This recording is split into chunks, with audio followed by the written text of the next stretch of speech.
ಈ ಸಭಾ ಕಾರ್ಯಕ್ರಮದಲ್ಲಿ ಭಾಗವಹಿಸುತ್ತಿರುವ ಆತ್ಮೀಯರಾದ ಗಣೇಶ್ ಕಿಣಿಯವರೇ ಹಾಗೂ ಎಲ್ಲ ಸನ್ಮಿತ್ರರೇ, ಪ್ರಸಂಗಕರ್ತ ನಂದೀಶ್ ಶೆಟ್ಟಿಯವರೇ, ಪ್ರೀತಿಯ ಕಲಾವಿದರೇ, ಸಿಬ್ಬಂದಿ ವರ್ಗದವರೇ, ಇಂದು ಸನ್ಮಾನ ಸ್ವೀಕರಿಸಿದ ಎಲ್ಲ ಗಣ್ಯರೇ,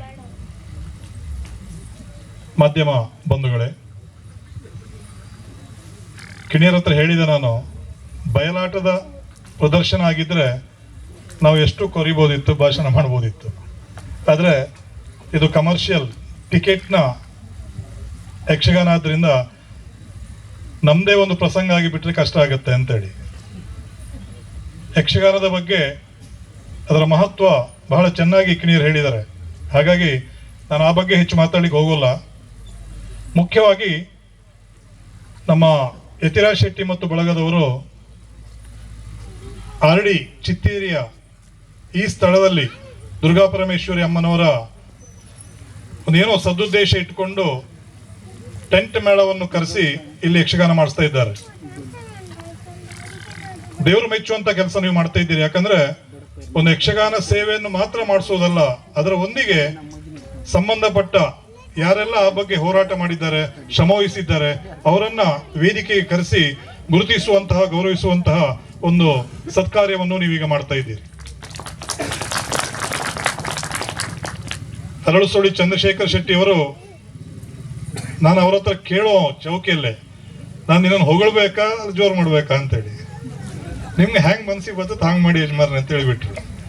ಕೊನೆಗೆ ಅವರೇ ಹೇಳಿದ್ರು, ನನ್ನನ್ನು ತೀಡಿ ಒಂದು ವ್ಯಕ್ತಿಯನ್ನಾಗಿ ರೂಪಿಸಿದ್ದಿದ್ರೆ ಕಿಶನ್ ಹೆಗಡೆಯವರು ಅಂತೇಳಿ.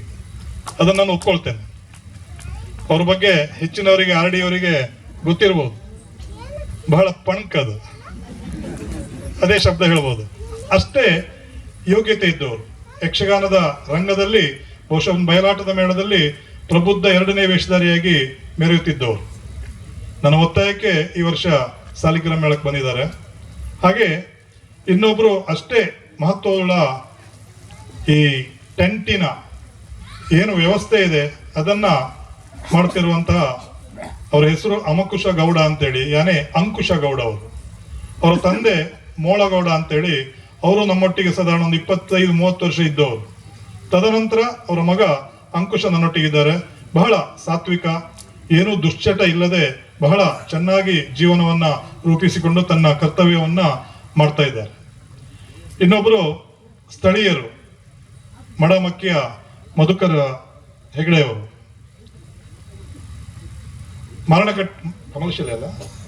ಕಮಲಶಿಲೆ ಮೇಳದಲ್ಲಿ ಭಾಗವತರಾಗಿ ಸೇವೆ ಸಲ್ಲಿಸ್ತಾ ಇದ್ದಾರೆ. ಒಂದು ಗಾದೆ ಇದೆ, ಹಿತ್ತಲ ಗಿಡ ಮದ್ದಲ್ಲ ಅಂತೇಳಿ. ಮಡಮಕ್ಕಿ ಕ್ಷೇತ್ರದವರಾದರೂ ಮಡಮಕ್ಕಿಗೆ ಬರ್ಲಿಕ್ಕಿನ್ನೂ ಅವರಿಗೆ ಸಮಯ ಸಿಗ್ಲಿಲ್ಲ. ಬಹುಶಃ ಮುಂದಿನ ದಿವಸಗಳಲ್ಲಿ ಮಡಮಕ್ಕಿ ಮೇಳಕ್ಕೂ ನೀವು ಬಂದ್ರೆ ನಿಮ್ಗೆ ಸದಾ ಸ್ವಾಗತ ಇದೆ. ಇನ್ನೊಬ್ರು ಅಕ್ಷಯ ಆಚಾರ್ಯರು, ಮಾರಣಕಟ್ಟೆ ಮೇಳದಲ್ಲಿ ಹಿಮ್ಮೇಳ ವಾದಕರಾಗಿ, ಸಹಚಂಡಿ ವಾದಕರಾಗಿ ಕೆಲಸ ಮಾಡೋರು. ಇವರನ್ನೆಲ್ಲ ನೀವು ಗುರುತಿಸಿದ್ದಂದ್ರೆ ಸ್ಥಳೀಯ ಪ್ರತಿಭೆಗಳಂತೇಳಿ. ಹಾಗಾಗಿ ಯಕ್ಷಗಾನದ ಸೇವೆಯನ್ನು ಮಾಡ್ತಾ ಇದ್ದೀರಿ, ಅದರ ಒಟ್ಟಿಗೆ ಈ ಪ್ರತಿಭೆಗಳನ್ನ ಗುರುತಿಸುವಂತ ಕೆಲಸವನ್ನು ಮಾಡ್ತಾ ಇದ್ದೀರಿ. ಗಣೇಶ್ ಕಿಣಿಯರು ನಮ್ಮ ನಿರೂಪಕರು ಹೊಗಳಿಕ್ ಶುರು ಮಾಡಿದಾಗ, ಸಾಕ್ ಮಾರೆ ಅವ್ರು ಮಾತಾಡ್ತಾರೆ ಬಿಡು ಮಾರೆ ಅಂತ ಹೇಳ್ತಾ ಇದ್ರು. ನಿಜವಾಗಿ ನಿಮ್ಮನ್ನು ಹೊಗಳುವುದಲ್ಲ ಕಿಣಿಯರೇ, ನೀವು ಮಾಡ್ತಿರುವಂತ ಕೆಲಸ, ಬಹುಶಃ ಶ್ರೀಮಂತರು ತುಂಬಾ ಜನ ಇರಬಹುದು, ಎಲ್ಲವರು ಎಲ್ಲದಕ್ಕೂ ಖರ್ಚು ಮಾಡುವುದಿಲ್ಲ, ಯಾವುದಕ್ಕೆ ಬೇಕಾದಕ್ಕೆ ಮಾತ್ರ ಖರ್ಚು ಮಾಡ್ತಾರೆ. ಆದರೆ ಈ ಮನುಷ್ಯ ಆಗಲ್ಲ. ಒಂದು ಸಂಸ್ಕೃತಿಯ ಬಗ್ಗೆ, ಒಂದು ಸಂಸ್ಕಾರದ ಬಗ್ಗೆ ಬಹುಶಃ ಗಂಟೆಗಟ್ಟಲೆ ಮಾತಾಡೋ ಯೋಗ್ಯತೆ ಇದ್ದವರು. ಕೇವಲ ಮಾತಾಡೋದು ಮಾತ್ರ ಅಲ್ಲ, ಅದನ್ನ ತನ್ನ ಜೀವನದಲ್ಲಿ ಅಳವಡಿಸಿಕೊಂಡು ಇನ್ನೊಬ್ಬರಿಗೆ ಸ್ಫೂರ್ತಿದಾಯಕ ಕೆಲಸವನ್ನ ಮಾಡ್ತಾ ಇರುವವರು ಗಣೇಶ್ ಕಿಣಿಯವರು. ಅವರು ವರ್ಷಕ್ಕೆ 7-8 ಮೇಳದ ಯಕ್ಷಗಾನವನ್ನು ಮಾಡಿಸ್ತಾ ಇರೋದೇ ದೊಡ್ಡ ವಿಷಯ ಅಂತ ನಾನು ಹೇಳಲಿಕ್ಕೆ ತಯಾರಿಲ್ಲ. ನನ್ನ ಮೇಳದ್ದೇ 2-3 ಮೇಳದ್ದು ಮಾಡಿಸ್ತಾರೆ ಅವರು. ಅದಕ್ಕಿಂತಲೂ ಸಮಾಜಮುಖಿ ಕಾರ್ಯಗಳನ್ನ ಗಣೇಶ್ ಕಿಣಿಯವರು ಮಾಡ್ತಿರೋದನ್ನ ಬಹುಶಃ ಹೆಚ್ಚಿನವರಿಗೆ, ಕೆಲವರಿಗೆ ಗೊತ್ತೂ ಇಲ್ಲ. ಅದು ಬಹಳ ಗುಟ್ಟಲ್ಲಂತಲ್ಲ, ತಾನು ಒಂದು ಕೈಯಿಂದ ಕೊಟ್ಟದ್ದು ಇನ್ನೊಂದು ಕೈ ಗೊತ್ತಾಗಬಾರದು, ಆ ರೀತಿಯ ಒಂದು ಕೆಲಸಗಳನ್ನ ಅವ್ರು ಮಾಡ್ತಾ ಇದ್ದಾರೆ. ಕಿಣಿಯರೇ, ನಿಮ್ಮ ಈ ಕೆಲಸ, ಈ ಕೈಂಕರ್ಯ ಇನ್ನು ಮುಂದಕ್ಕೂ ಇದೇ ರೀತಿ ಮುಂದುವರಿಲಿ. ನಮ್ಮ ಮೇಳದ ಆರಾಧ್ಯ ದೇವರು ಗುರುನರಸಿಂಹ ಆಂಜನೇಯ ಸ್ವಾಮಿ ಹಾಗೂ ಕ್ಷೇತ್ರದ ದುರ್ಗಾ ಪರಮೇಶ್ವರಿ ಅಮ್ಮ, ಸೌಕೂರು ದುರ್ಗಾ ಪರಮೇಶ್ವರಿ ಅಮ್ಮ ನಿಮಗೆ ಉತ್ತರೋತ್ತರ ಯಶಸ್ಸನ್ನ ಸಂಪ್ರಾಪ್ತಿಸಲಿ. ನಮ್ಮ ನಿರೂಪಕರಲ್ಲ ಇನ್ನೊಬ್ರು ಹೇಳಿದ್ರು, ನಾವು ನಿಮ್ಮ ಸ್ಪೀಚಸ್ ಅನ್ನೆಲ್ಲ ಅದ್ರಲ್ಲಿ ಕೇಳ್ತಾ ಇರ್ತೀವಿ ಯೂಟ್ಯೂಬ್ ಅಲ್ಲಿ, ಅವ್ರಿಗೆ ಪಾಸ್ ಮಾಡ್ತೀವಿ, ಯತಿರಾಜಿ ಪಾಸ್ ಮಾಡ್ತೀವಿ ಹಾಗೆ ಹೀಗೆ ಅಂತೇಳಿ. ಆದ್ರೆ ಭಾಷಣ ಮಾಡುವ ಹೊತ್ತಿದಲ್ಲ, ಇನ್ನೊಂದ್ಸಲ ಭಾಷಣ ಮಾಡ್ಲಿಕ್ಕೆ ಇದ್ದಾಗ ಕರೀರಿ, ಸ್ವಲ್ಪ ಕೊರಿಲಿಕ್ಕೆ ಬರ್ತೇನೆ ನಾನು. ಈ ಸಂದರ್ಭದಲ್ಲಿ ಹೆಚ್ಚಿಗೆ ಮಾತಾಡೋಲ್ಲ. ಸ್ವಪ್ನ ಮಂಟಪ ಪ್ರಸಂಗಕರ್ತ ನಂದೀಶ್ ಶೆಟ್ಟಿ, ನಮ್ಗೆ ಒಂದು ಸಣ್ಣ ಚಟ ಇದೆ, ಹುಡುಗರು ಮಕ್ಕಳಿಗೆ ಅವಕಾಶ ಕೊಡೋದು, ಉದಯೋನ್ಮುಖ ಕಲಾವಿದರಿಗೆ ಅವಕಾಶ ಕೊಡೋದು, ಹಾಗೆ ಉದಯೋನ್ಮುಖ ಪ್ರಸಂಗಕರ್ತರಿಗೆ ಅವಕಾಶ ಕೊಟ್ಟು ಅವರೊಂದು ತಾನೇ ಸ್ವತಃ ಮೊದಲು ಕತೆ ಬರೆದು ಇನ್ನೊಬ್ರ ಹತ್ರ ಪದ್ಯ ಬರೆಸ್ತಾ ಇದ್ರು. ಒಂದ್ ದಿವಸ ಹೇಳಿದೆ, ಪ್ರಸಂಗಕರ್ತ ಅನ್ಬೇಕಿದ್ರೆ ಸ್ವತಃ ಪದ್ಯ ಬರೆದು ನೀವೇ ಕತೆ ಬರೆದು ರಂಗ ನಿರ್ದೇಶನವನ್ನು ಮಾಡಿದ್ರೆ ಮಾತ್ರ ಪ್ರಸಂಗಕರ್ತ ಆಗ್ತೀರಿ, ಕೇವಲ ಕತೆ ಬರೆದು ಕೊಟ್ಟುಕೊಳ್ಳೆ ಪ್ರಸಂಗಕರ್ತ ಆಗೋದಿಲ್ಲ ಅಂತೇಳಿ ಅದನ್ನೇ ಸವಾಲಾಗಿ ಸ್ವೀಕರಿಸಿ ನಂದೀಶ್ ಶೆಟ್ಟಿಯವರು ಈಗ ಪ್ರಸಂಗಕರ್ತರಾಗಿ ಮೂಡಿ ಬಂದಿದ್ದಾರೆ.